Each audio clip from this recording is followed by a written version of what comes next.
প্রিয়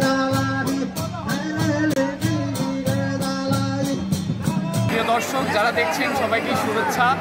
আজ আমরা এসেছি দিনাজপুর জেলার বীরগঞ্জ উপজেলার যে গোলাপগঞ্জ হাট রয়েছে, এই গোলাপগঞ্জ হাটের 200 বছরের যে ঐতিহ্যবাহী মেলা রয়েছে আদিবাসীদের, সেই আদিবাসী মিলন মেলায়।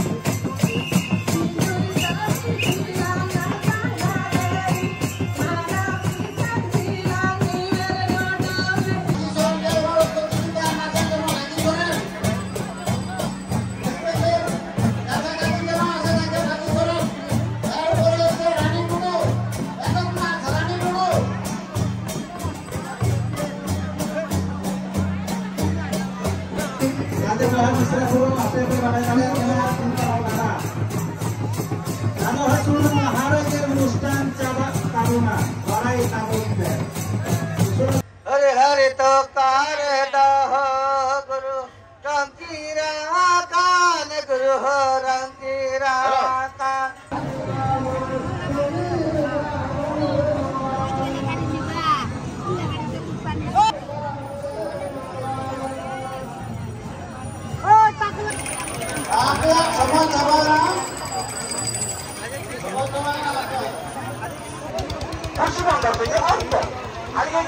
আপনার লোক আপনাকে